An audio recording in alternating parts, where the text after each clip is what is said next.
मगर जो लोग ये कहते हैं कि जनाब इससे मुज़ाकरात होने चाहिए, भाई सियासी जमातों से मुज़ाकरात होते हैं, करने चाहिए, होते रहेंगे, मगर किसी दहशतगर्द से मुज़ाकरात नहीं हो सकते।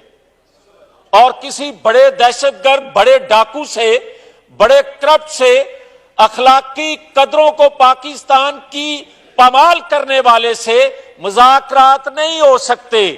और अगर फिर भी किसी की मजबूरी है कि इमरान खान से मुज़ाकरात करने हैं, हम उसके मुखालिफ हैं, और मैं इस शर्त पर कि अगर कोई नहीं रह सकता मुज़ाकरात से, तो फिर भाई उससे मुज़ाकरात करने की बजाय जनरल फैज से और साकिब निसार से फिर मुज़ाकरात करो, जो असल उसके डिजाइनर हैं, जो असल प्लानर है उनके, जो असल आज भी उसको सहूलतकारी दे रहे हैं।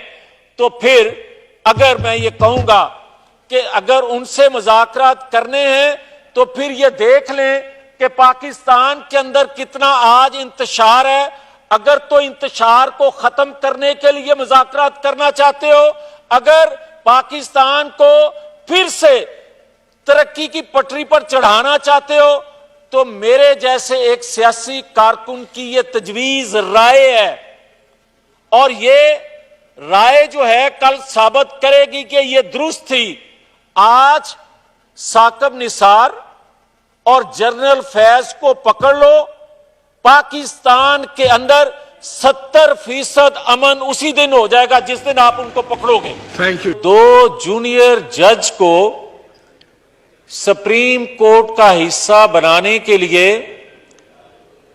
हमारे वजीरे कानून को हुकूमते वक्त और ताकतवर लोगों ने कहा,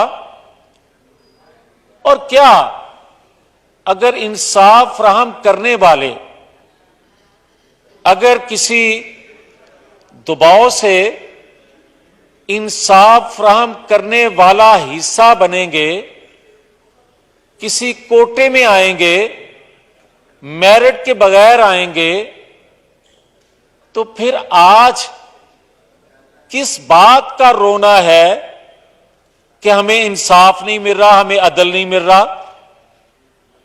फिर यह बताया जाए कि वो जो 2 जूनियर जज साहबान, मोहतरम जज साहबान सुप्रीम कोर्ट का हिस्सा बने, तो ताकतवर लोग जो थे उस वक्त के, उन्होंने कौन सी बात कही जो आज पूरी नहीं हो रही, या कौन सी बात पे वजीरे कानून साहब जो हैं वो मजबूर हुए, ये हाउस को बताना चाहिए।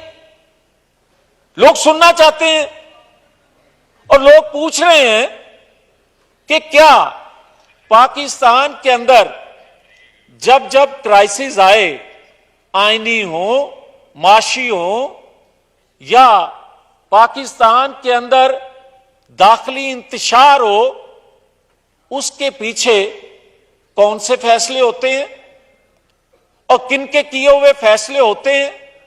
और अगर आप उन फैसलों को, किए जाने वाले फैसलों को नजरअंदाज करके आप कहें कि पाकिस्तान को आगे बढ़ना चाहिए, पाकिस्तान को तरक्की करनी चाहिए, कैसे आएगी? आप ये बताएं कि कल का एक चीफ जस्टिस वो कह रहा है कि डैम का फंड जो है, जो जमा किया, वो मेरी मर्जी, मैं उसका जवाब हिसाब दूं या ना दूं।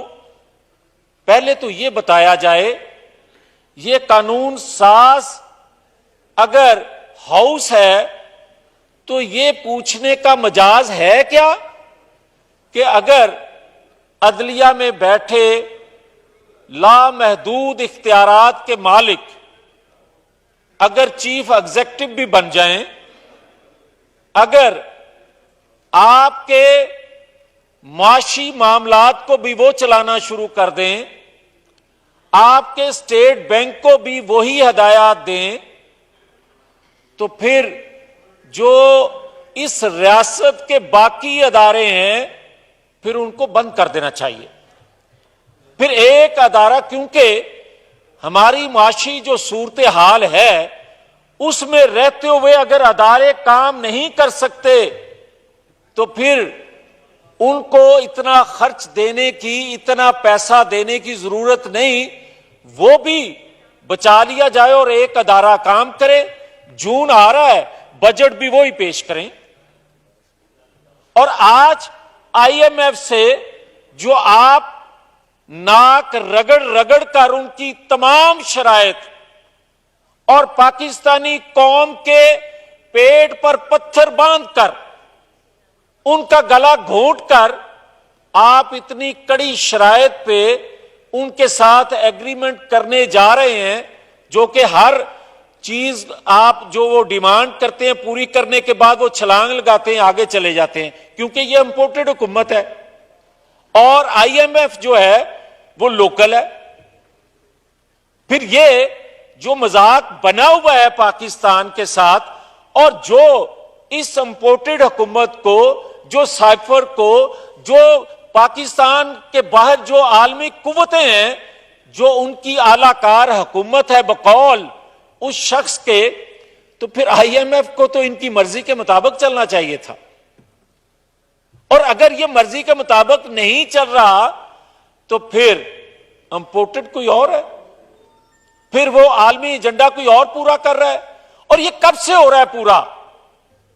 भाई आप कौमी जमातों को तोड़ते हो और याद रखें, जब कौमी जमात को तोड़ा जाता है रियासत को कमजोर किया जाता है, और जब कौमी लीडर का कत्ल किया जाता है पाकिस्तान का हिस्सा तकसीम किया जाता है।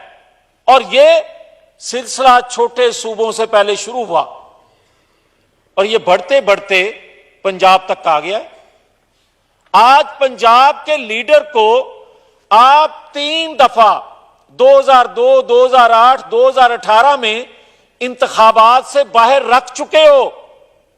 अब किसकी ख्वाहिश है, किसकी मर्जी है, या पाकिस्तान के मफाद में है कि 2023 में होने वाले इंतखाबात में नवाज शरीफ को बाहर रखना चाहते हैं? यह कौम को बता दिया जाए कि यह पाकिस्तान के मफाद में है नवाज शरीफ को बाहर रखना, क्योंकि उसने एटमी तजर्बा किया था, क्योंकि उसने पाकिस्तान को सी पैक दिया था, क्योंकि उसने पाकिस्तान के अंदर बिजली के कारखाने लगवाए, क्योंकि उसने दहशतगर्दी का खात्मा किया था। इसलिए पाकिस्तान के मफाद में है कि नवाज शरीफ को बाहर रखा जाए।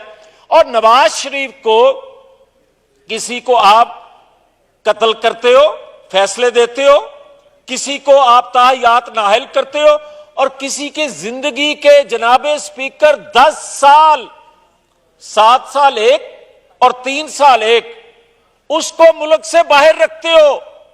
10 साल उसको मुल्क से बाहर रख के अगर ये पाकिस्तान चला है तो फिर दिखा दे कैसा चल रहा है।